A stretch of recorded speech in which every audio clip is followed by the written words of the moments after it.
Hallo julle, welkom terug na 'n nuwe video. Vandag is ons Afrikaans en vandag gaan ons probeer om 'n nuwe baan te bou.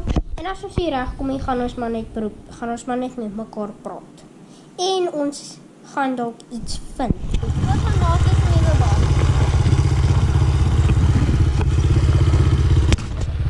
Okay.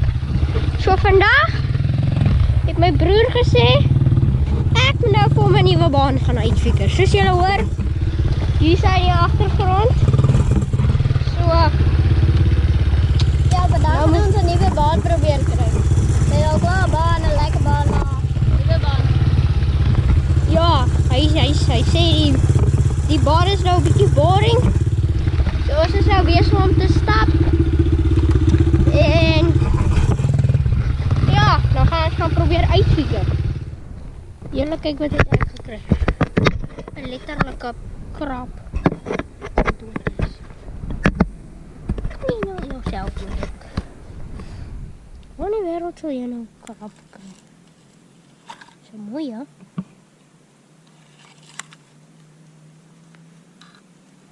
So lekker tokstok.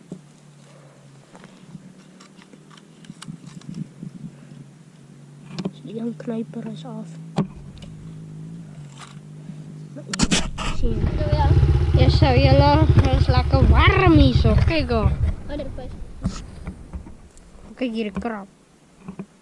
My broer het nou gekom. Het julle mos nou net die krab gewys. Hy het nou gekom. Sien jy ek met die krab. Nou, Ek gaan nou maar vir my pa gaan wys. ja, en ek gaan nou maar probeer deur daai lande 'n bos maak en daar so gaan die werk.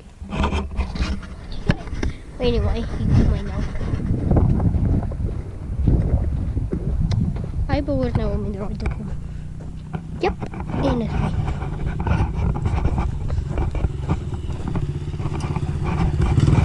En, hou jy van die krab? Wat? Okay, so ons het hier vandag by die baan beplan en bouery gekom hè. Maar ons het darm 'n doodkrab gevind. En ons ja. En